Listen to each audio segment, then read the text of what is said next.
Hello, fellow GWENT players! Today, I want to talk about Northern Realms and the issues I have with the faction. Well, the issue with Northern Realms is that everyone's either playing Point Slam or Control, and Northern Realms is just gonna lose against Control anyway. And even Point Slam these days can play cards like Regis for a moment. Yeah, but we all know this. My real issue with Northern Realms is the lack of variety in faction cards.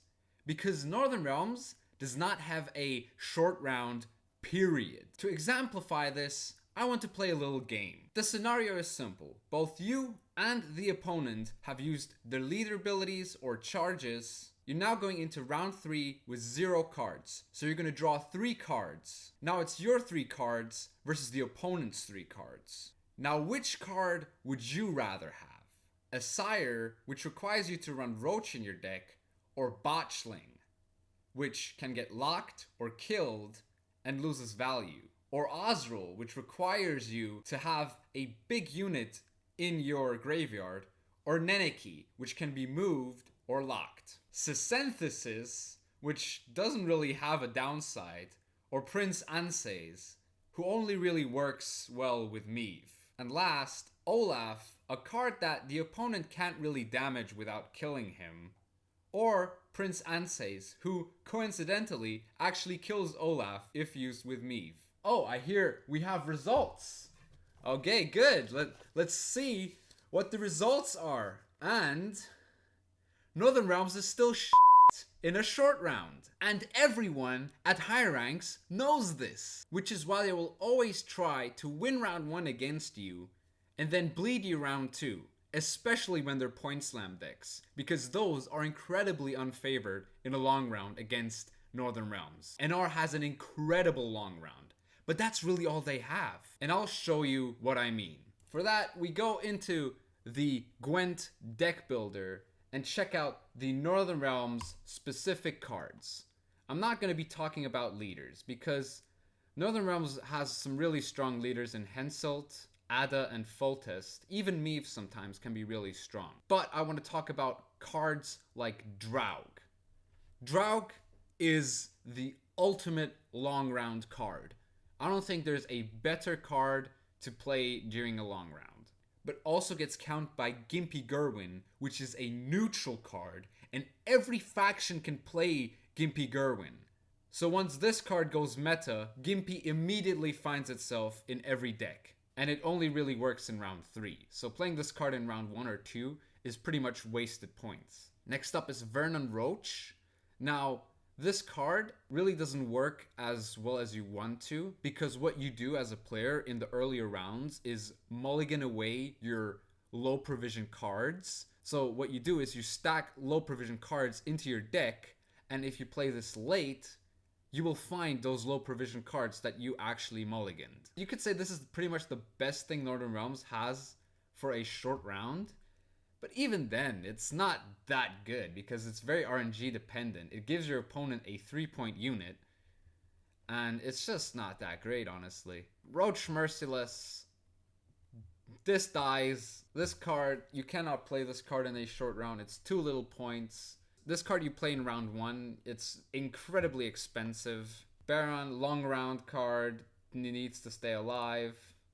Anses only really works well with Meve because it's a 5 duel, but this card only really works with Meve. Any other leader, this is just a overpriced Regis Bloodlust. Kian dies and requires you to run a long round and requires you to build an entire deck around him. Now, John Atalis is an interesting one, but you still want to play him in a long round.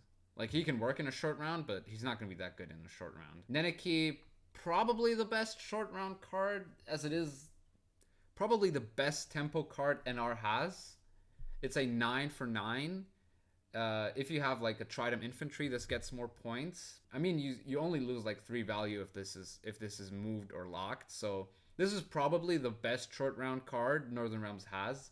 But even then, it's pretty bad. Prince Stennis, 7 if you boost by 2 and charge. No one plays charge units right now. It's pretty bad.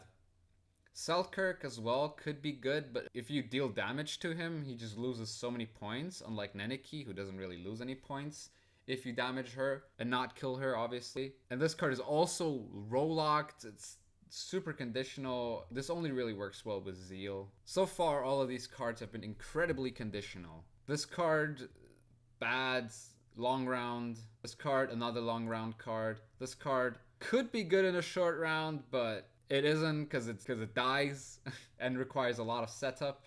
And you need to play Demavent, and Demavent is bad. King Ragnar, it might be a finisher, but it's still a long round finisher because you can't really get much with just one shield. Kirametz obviously works with spells. Most of the spells are neutral. There's one Northern Realm spells, Sabrina's Inferno, which requires a long round, a lot of setup, and pretty much you have to play Drock with this. Vandegrift's Blade, long round.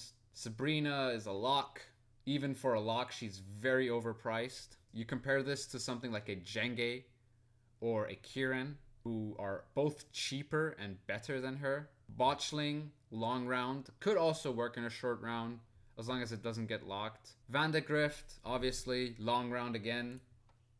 Visegerd, long round again. Dandelion, long round, requires you to play charge. Charge isn't good. Sheila's like an offensive Neneki, but she's cheaper.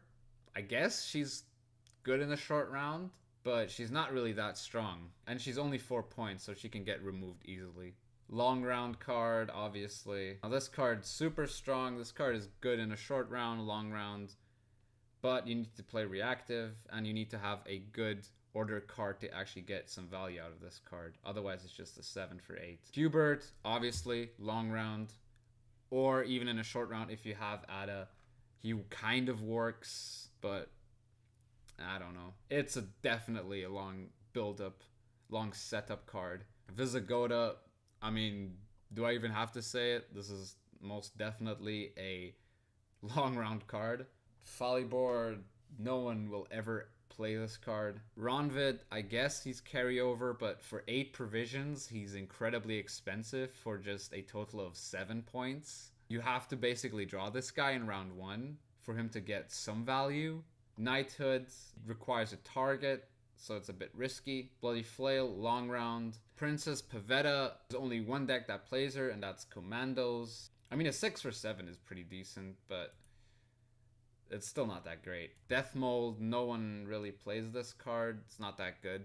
Anna Strenger, obviously, long round card. Black Ryla, obviously, a long round card, requires you to have a bunch of humans on the board. Vintalm van Atre, could say he's an 8-point card in a short round, but if the shield gets removed, it's all kind of pointless, isn't it? And that's the last 7 provision card. I think at 7, you need to have some sort of finishers. So far, I haven't seen any real finishers like in all the other factions. All I see is a bunch of cards that really work well together if everything sort of works out, but if something doesn't click or something just gets removed that shouldn't be getting removed, everything sort of just crumbles. And that's what I'm saying when there's no variety in gameplay. Everything really depends on one single game plan with Northern Realms. In conclusion, just don't play Northern Realms right now. They're really not that good. Even against Point Slam decks, which they should be favored in, they're pretty much always going to lose as long as they lose round 1. Now, this was a bit of a sad video for Northern Realms players. Still, if you did enjoy this video, please leave a like, subscribe for more Gwent content, and I'll see you soon.